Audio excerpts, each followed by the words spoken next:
Hi, I'm Catherine Bashan with Vernovus, and today with CDO Magazine, I'm excited to be speaking to Rehgan Avon, who is the president of Women in Analytics. Hey, Rehgan, nice to meet you. Hi, Catherine. Thanks so much for inviting me. I'm really excited. Yeah, we're glad to have you. Well, I guess we'll just jump right in and get started. Does that sound okay? Yeah, sure.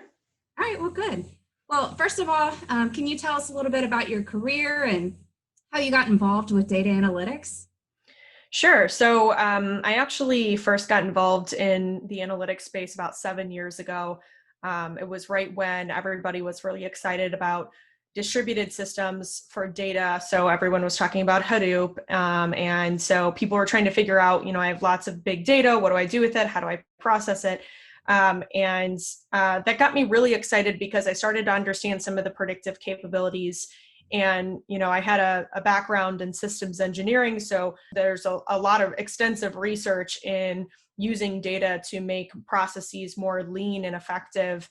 I started seeing a lot of logistical use cases for analytics. And then as I started doing more research, I realized that it's really applicable to any industry, and that to me was really, really exciting. I got into the field, started studying, like I said, systems engineering and computer science, and have been obsessed with it ever since. Yeah, that's great. Well, can you tell us about some of the projects you've been working on and what you're most excited about? Sure.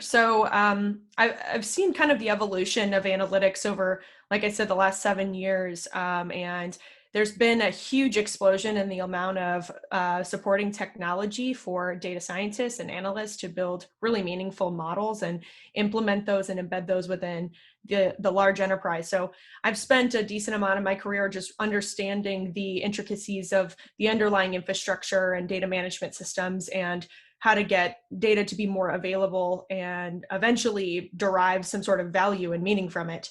I spent a decent amount of time looking at the overall architecture and process of how do you build high quality analytical solutions. Yeah. And that kind of drove me to eventually start my own business, which I did this past year, called Iconos Analytics, where we help organizations basically architect the technology and underlying processes to build meaningful analytical solutions and embed them within their business. So that trend to me is really exciting. It's kind of like the DevOps for analytics, which Yeah. I think is starting to develop quite significantly. And there's tons of policies and standards that are being developed, even from a legal perspective, on how do we even ensure that these models that are running are ethical and they're doing what we think they're supposed to be doing over time. So, what would you say are some of the biggest challenges that you're faced with when handling data and within digital transformation as a whole? I would say it's really along the lines of context. So you get all these really, really smart data scientists, they get in and they start looking through a lot of the different data sets. And it typically, from the time you're capturing data to the time you're building a sophisticated model and putting it into the business, there's a huge context loss.